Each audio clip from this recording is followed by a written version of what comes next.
Hey, David Brewster here with a new episode of Chordplay, and this is add9 chords, and this is one of my favorite chord types. I've definitely been kind of fascinated with this very interesting chord, voicing and sound since I was a teenager, and I basically decided to put this together because I'm going to start introducing, lessons like this with some of my favorite chords and chord progressions, not to mention songs and guitarists and stuff too.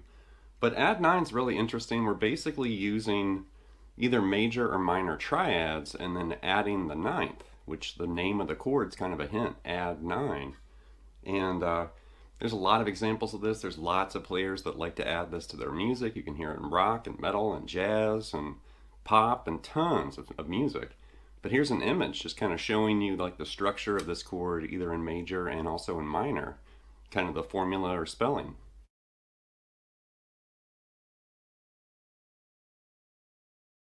And before we dive in here, I wanted to basically kind of review this material because I know there are people out there that are confused, like what's the 9th, what's the 11th, what's the 13th, and it is kind of confusing, like the extended extensions. So, the root, the 3rd, the 5th, and the 7th, all the odd number notes that build a chord, those don't have alternate names, but the 2nd, the 4th, and the 6th do. The 2nd's also known as the 9th, the 4th's also known as the 11th, and the 6th is also known as the 13th. Typically, you wouldn't use the extended extension names unless there's a 7th in the chord. Major 7th, dominant 7th, minor 7th. But add9 is an exception. It's basically just a 3-note triad with an added 9th, either major or minor. But here's an image kind of helping you understand like where those extended extension names come from.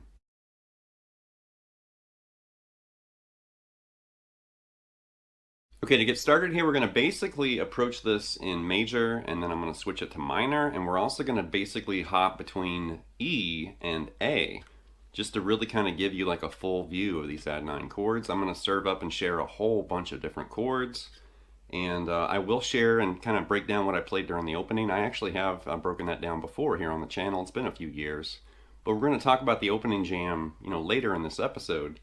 But to get started here, let's just take a cowboy E major chord right here. Right, just a stock, what I call a cowboy E major right there. Now that chord has 6 strings in it, right? But only 3 different notes, E, B, and there's 1 G sharp. That 1 G sharp's on the G string. The rest of the notes are just E's and B's. Right, different octaves, on different strings, but it's a whole bunch of E and B and 1 G sharp. So all we're going to do is take that chord and the 9th of E, which if you think of the scale, the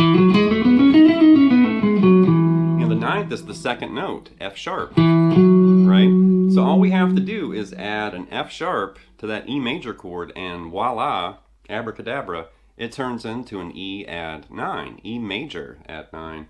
So just to make it real easy, let's just grab that F sharp right there on the 2nd fret on the high E, keep everything else the same, and there's E major add 9. Now that's pretty cool, and we're just adding that high F sharp there. But instead of playing it that way, this one's a little stretchier. Now let's grab F sharp right there on the D string. We're going to open up that high E again. I definitely really like that chord. It's got a great modern kind of sound to it. So there's E major add 9 right there.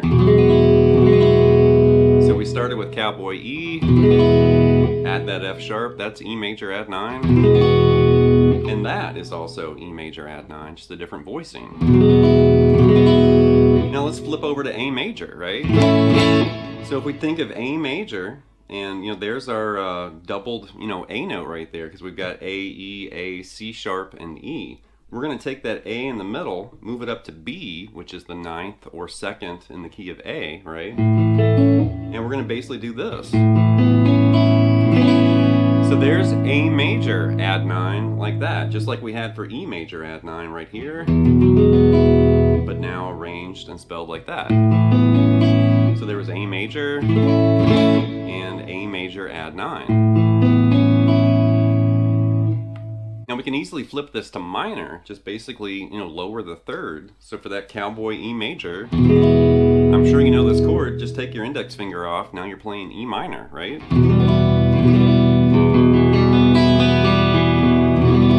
And let's start the same way, let's just add that F sharp on top, and now it's an E minor add 9, right?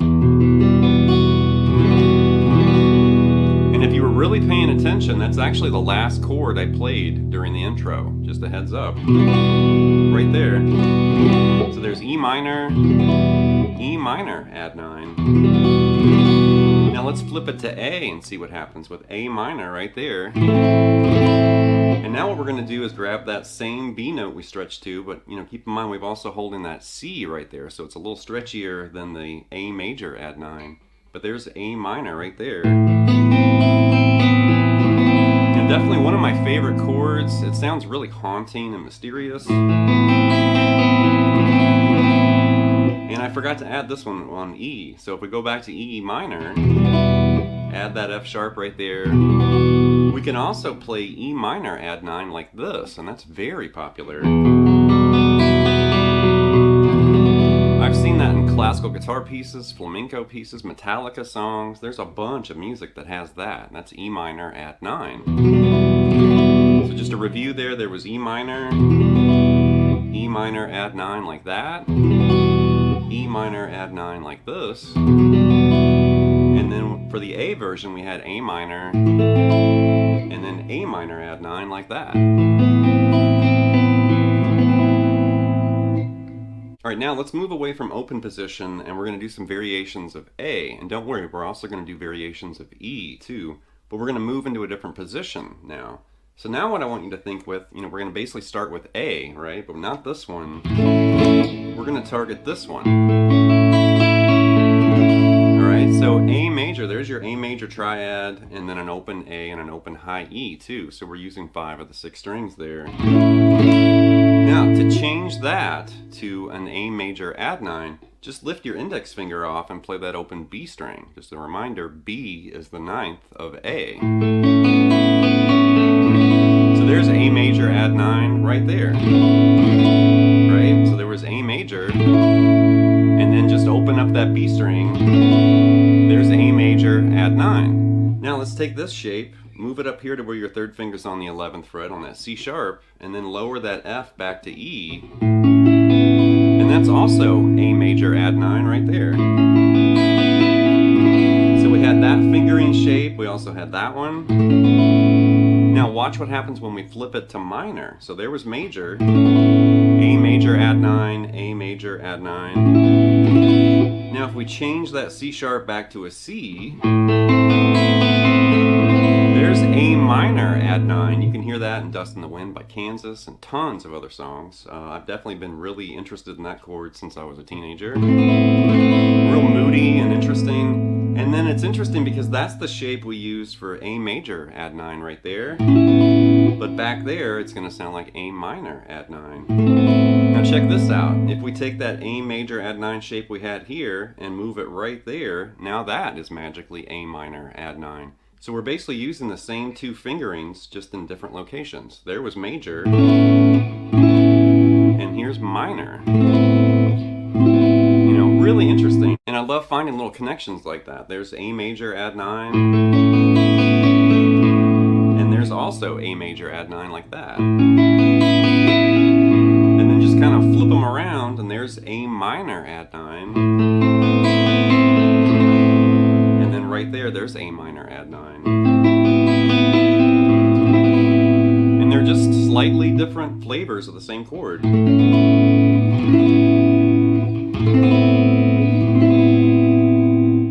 Before we move away from the key of A, I also want to share the Hendrix grab with a thumb wrap for these add 9 chords. And Jimmy would, if we think back to that triad right there that we started for this section, Jimmy would wrap around and grab that low A note with his thumb. So there's still A major. But then he would use his pinky and grab that B up on the high E string like that. Right?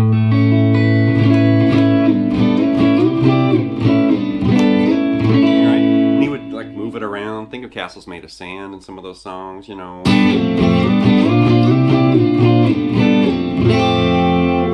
Right? Just kind of using that thumb wrap, but that, you know, there's A major add 9, and then while you're there, go ahead and lower that C sharp to C and listen to an A minor add 9 with the thumb wrap. Now right there in that key, you could also play the open A string if you wanted to. But we were basically focusing on that Hendrix kind of thumb wrap. You know, really interesting and different, you know, way to play that. All right, now some variations of E chords. Let's basically arrange E major like this. Right? So there's E major. We've got a lot of, you know, like half fretted, half open strings. But there's E major like that. Now what we're going to do is reconfigure those fingers so we can grab this F sharp on the B string right there, and then voila, that's magically E major add 9. You know, just keep in mind, whether it's E or A, all we're doing is adding the ninth, you know, depending on what key we're in. So for A, it was B. And for these E chords, it's that F sharp, right? So there was E major, and then adding that F sharp, E major, add 9. And then let's take this G sharp, lower that to G, natural, and now that's an E minor, add 9. You know, really, really tasty voice in there.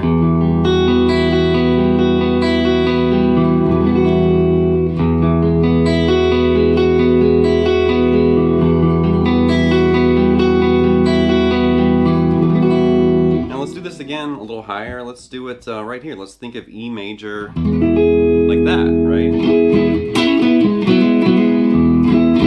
Now what we're going to do here, it's a little stretchy, but we're going to grab F sharp right there on the B string. It's actually the same F sharp we were grabbing back there, but now the rest of the chord is higher, but we're still using that same ninth, you know, for that E chord. So there's E major add 9 like that. That's really tasty. Take that G sharp, move it back to G natural, and guess what that is? E minor, add 9, once again.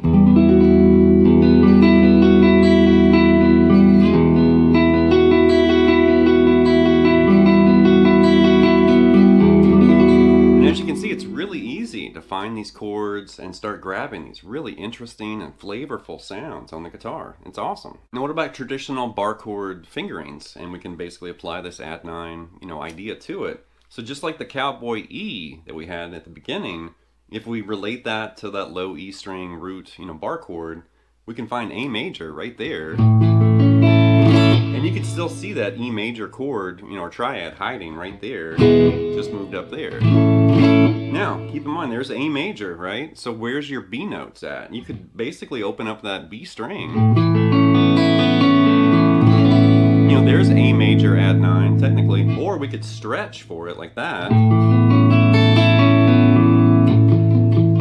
know, think of Every Breath You Take by the Police, right? That was actually the first song and encounter I had with this chord, was trying to play the Police, you know, Every Breath You Take. And when I saw that chord, I was like, what is that? And I had to stretch and reach for it and kind of work on getting that. And then eventually it goes to that F sharp minor add 9 too in the song. Right? Andy Summers is definitely a badass guitarist, monster. But anyway, there's A major add 9, right? There's your C sharp, just take that middle finger off, now it's magically A minor add 9.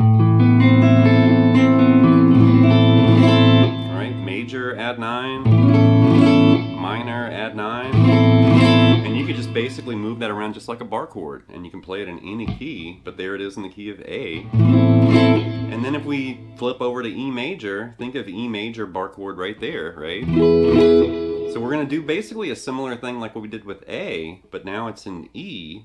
And you know, we're going to basically reach up here and grab that F sharp right there on the G string, and there's E major add 9 like that. Take that G sharp, move it back to G natural, and guess what that is? That's right, E minor add 9 like that. Very haunting, very popular chord too. I love that chord. So there was was A major add 9 like that with the open B string, also fretted like that, also A minor add 9. I guess you could technically do that with this arrangement. If you wanted to use that open B string for A minor add 9, you could do it like that. You could also reach over and use your thumb like Hendrix. But anyway, there was E major add 9, and also E minor add 9.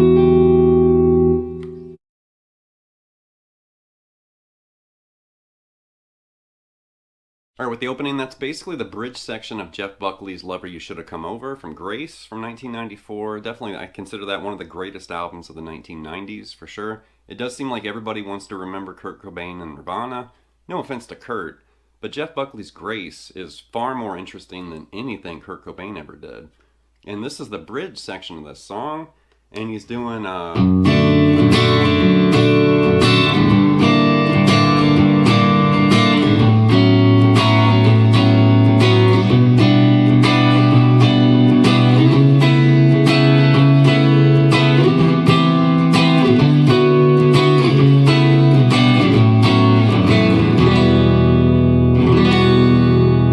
actually two interesting add 9 moments during this progression. That's a D over F sharp right there, pretty standard. That's a G minor 6. And then this is what I was actually wanting to get to. That's an A6 add 9. And then like a B minor 11. And it keeps going. It's like an an A9 over C sharp. And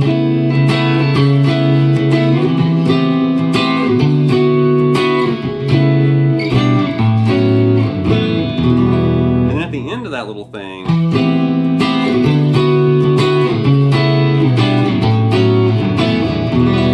he ends with E minor, right? And then at the very end of that section, you hear E minor add 9, which I shared earlier in this lesson. Just like that, and you hear him play it just like that. Just kind of a simple strum. But definitely I love that song. I love that section of that song especially. But those chords, D over F sharp, G minor 6, and like I said, this is the one I really wanted to feature here. So that's an A6 add 9. So we're moving away from those basic major and minor triads. Now we're doing an A6 chord. Think of like the blues. Right, there's your A6 right there. We're adding that note, and then we're grabbing that C sharp, the high E open, but it's that open B string once again. That's the 9th, that open B. So that's really interesting to notice, once you move away from basic major and minor triads, you can start adding that 9th to other chord types, and you can come up with some really cool sounds and textures and tonalities, all with that, super duper 9th.